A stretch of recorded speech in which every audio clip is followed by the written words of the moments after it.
Hi there, me, your friendly neighborhood humble stroke assaulter again, and Crash the Wonderbird, my faithful sidekick. So we are going to do a video today about the, well, I say we, I mean I, and he just kind of hangs out, about the signs and symptoms of stroke.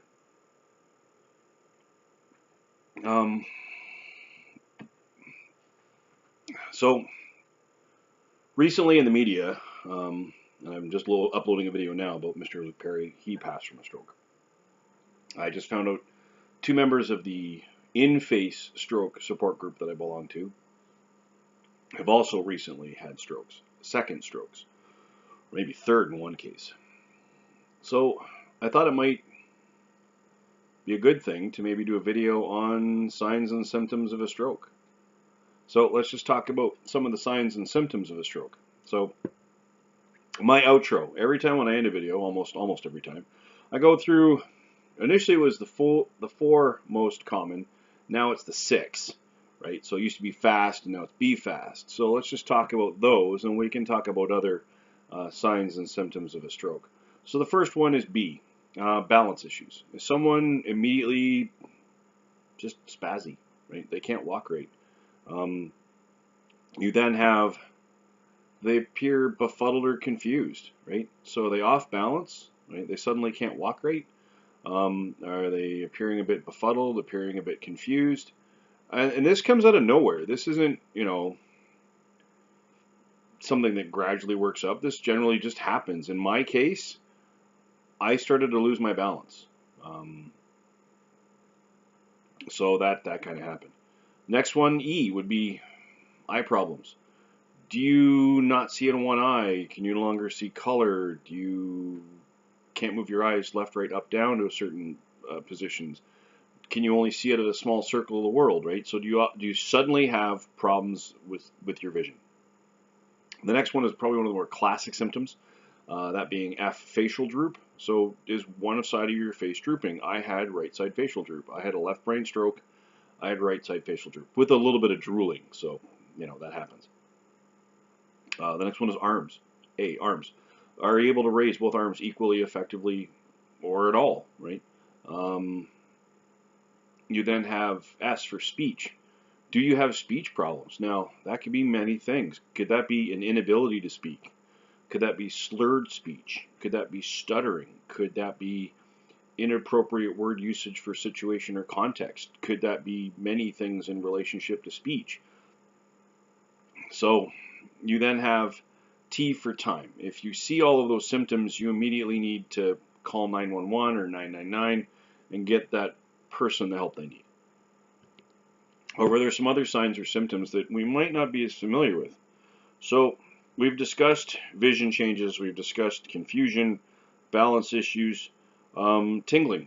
Do you have a sense of tingling, right? Either on one limb, one side of your body, right? Do you have an altered level of consciousness? Are you passing out, right? Do you have weakness or numbness on one side of the body or general body, right? In my case, my right side just kind of gave out. I couldn't really hold myself up initially. Do you have an abnormal sense of taste or smell? Do you all of a sudden, I smell burnt toast, right? Do you taste things differently? Severe headache. Do you have a headache that literally feels like someone put a spike through your skull, right? And not a headache caused by a bird currently plucking hairs, right? Which you are currently doing, you little esthetician with a little license. So there are many symptoms that might be seen as a stroke. You can't stay awake. You keep passing out, waking up, passing out, and it's not because you're a bit of the hair of the dog that bit you from the night before, right? It's not that you've recently taken some drugs, be they street drugs, pharmaceutical drugs, whatever. It's not you're having an anaphylactic event from food or whatever. You just can't seem to stay awake. So my stroke, from what I remember, from what people have told me, I looked a bit gray that day. I was complaining I didn't feel well. I remember sort of slurring my speech. I remember a really good friend saying, "Hey, you okay?" I'm like, "Yeah, yeah, I'm just kind of feel sort of fluish, coldish. I just need to go home and sleep it off." Then I felt like I was walking through molasses. I felt kind of unbalanced. I don't remember having vision problems, but I remember all of a sudden I just couldn't hold up my own body weight, and I quickly found the floor.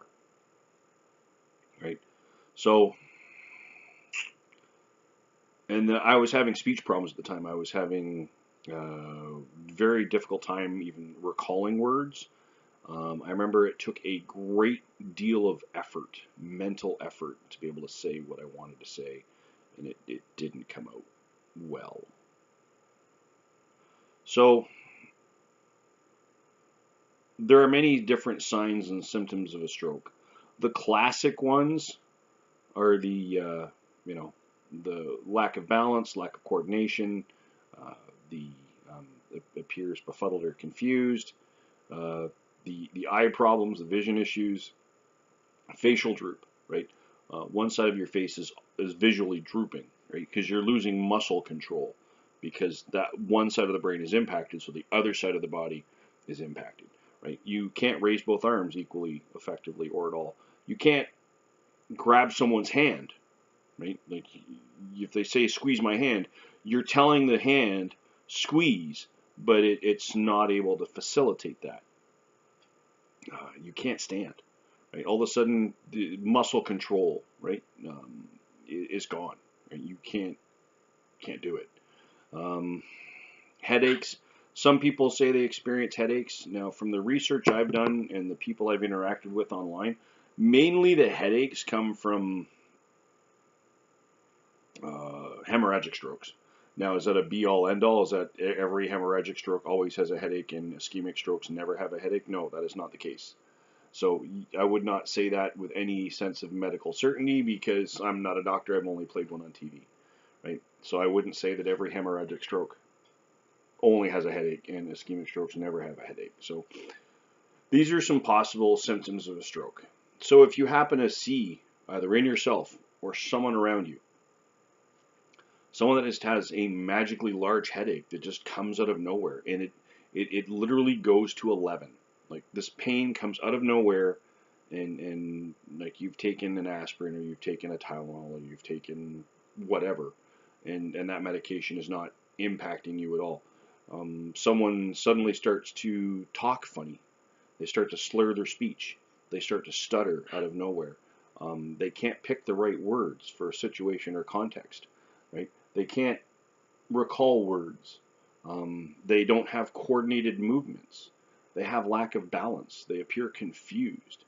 And it's not confusion like, well, why did I go to the fridge? Did I need milk or cream? It's like they literally don't know where they are. They may not be able to recall their name. They may not have what's called orientation in time, place, or person. So they're not able to answer simple things like, what's your name? What's your parents' name? Who's the prime minister or president of the country? What city are you in? What day of the week is it? Things like that. They may have lost all forms of communication whatsoever, right? So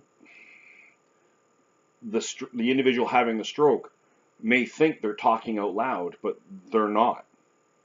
Um, you know, so you may also have other issues, right? You may have, in addition to the balance issues, in addition to the um, great time to have anomia.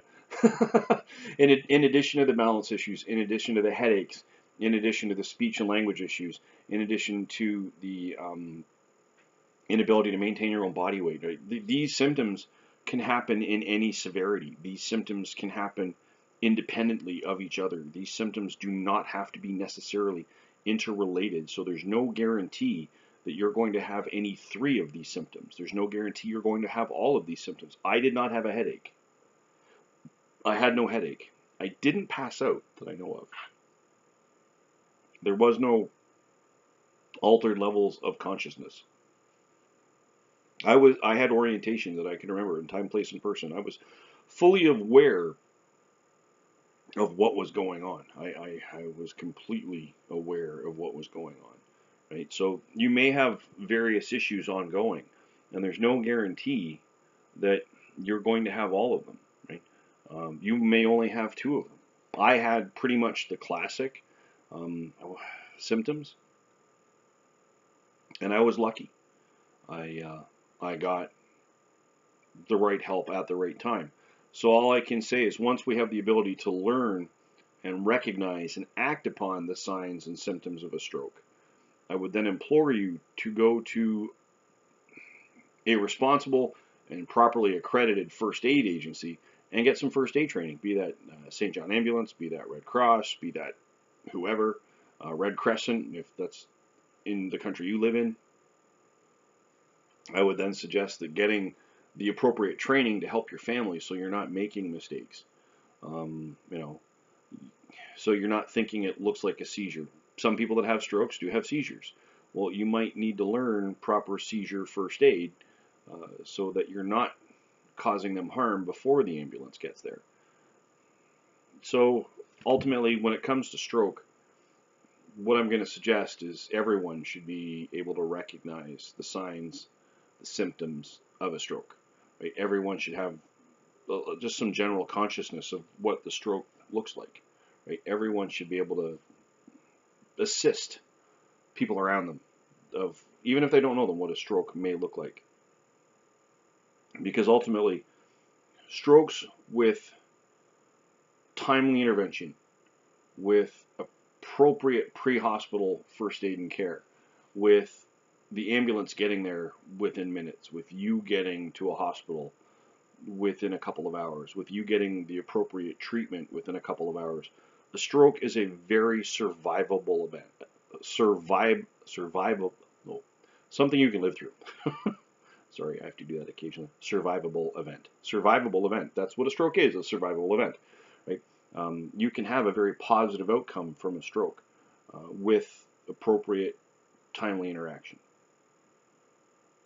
That being said, if you happen to be surviving and going through your own post-stroke journey of a stroke, or you happen to be supporting someone going through their post-stroke journey, please like, share, subscribe, point the channel out to them. They might get some benefit out of it. You hit the little notification bell so you get the dingy, dingy, dingy whenever time a new video pops up.